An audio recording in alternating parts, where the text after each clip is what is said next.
welcome back to the channel.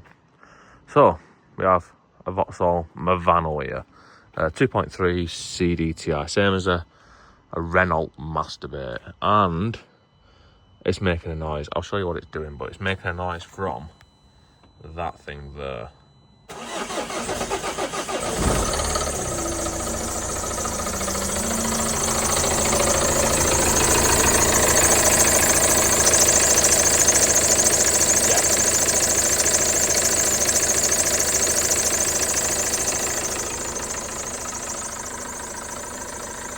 So I don't know how well that showed up on camera, but that bottom pulley is rattling and wobbling about a bit more than it should do. So that's what this video is. I'm hoping to change that bottom pulley without taking all the radiator and shit off, because I can't be arsed with that. So let's see how we get on with it. And the thing what is going to be a struggle is going to be undoing that 21mm bolt there and tighten it back up again, but undoing it, because it's a 21mm and it is a 12 point, so a spanner like this will go onto it. But when you try and undo it, obviously the engine just turns. Now, the correct way to do it probably is to take all the front end off it. I mean, locking up the crank. I've had a quick look underneath. There's nowhere obvious to stick a screwdriver into the flywheel, but I've not had that hard a look, to be honest with you. But easier thing would be to take the front off and get a buzz gun onto it, but I'm not going to do that. So let's try and undo that bolt without taking the front off. That's going to be the obstacle we're up against, I think. So I'm going to go underneath, and then from here I'm going to carefully install a 21mm spanner onto there, and then obviously when we try and undo it, it just turns the engine. So then I'm going to get this tube, put it over the spanner, and put it against the floor like that. Something like that. And that leaves us with this contraption. Yes. And so now with that wedged against the floor and onto that bolt there, if I turn the engine the running direction, the engine turns when it's running, that should undo the bolt. And the way I'm going to do that is by carefully flicking the starter motor. Now, I'm not saying to do this. In fact, I'm probably saying don't do this, but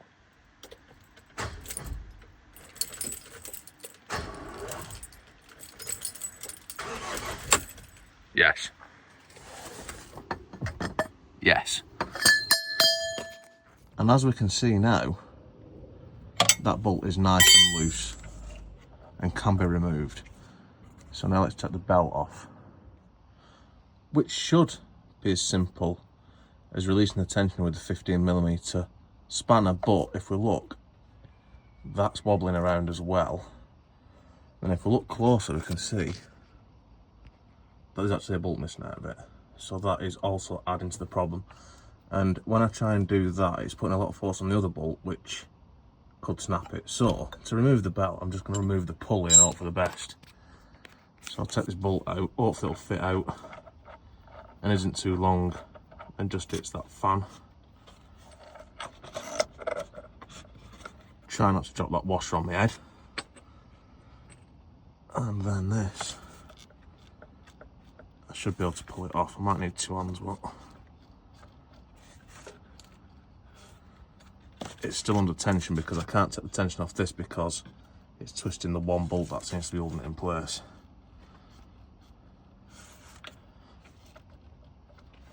And I don't want to drop this and knock my teeth out with it.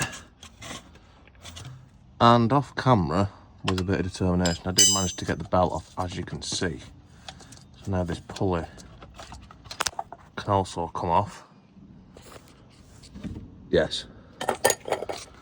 And then we can investigate why that's loose, which is not helping the situation. Yes.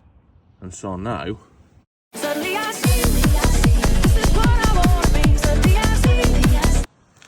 with these removed, we can see the extent of all that's fucked. So this tensioner has got a lug broke off it because there were no bolt in this one.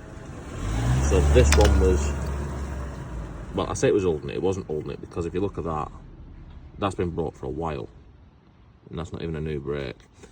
So I don't know where the fuck that was staying on. This evidently is also quite full. Yes.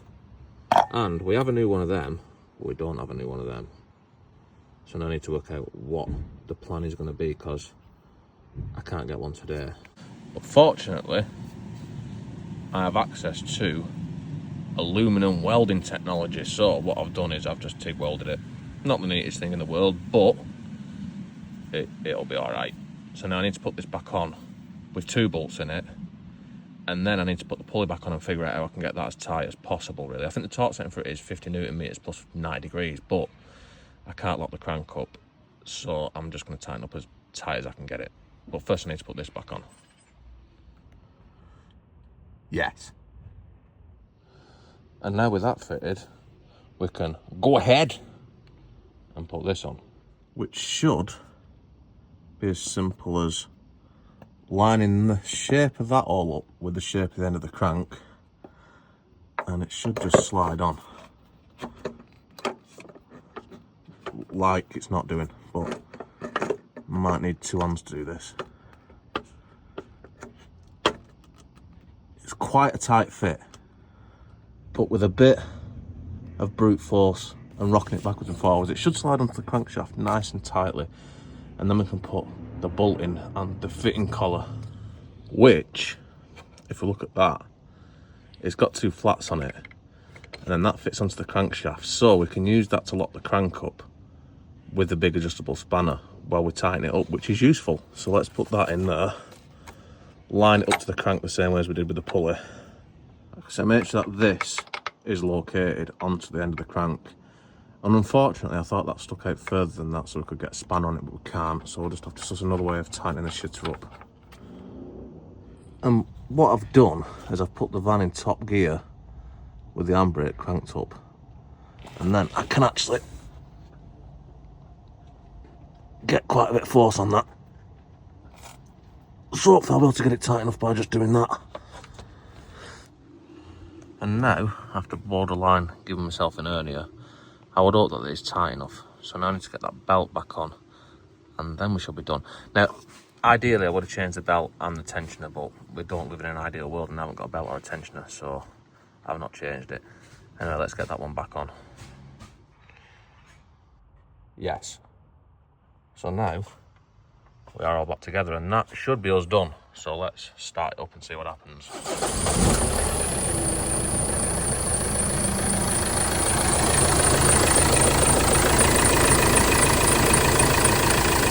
Better. So now, that is us done. Don't forget to like, comment, subscribe, all the usual shit. And I'll see you next time for another struggle.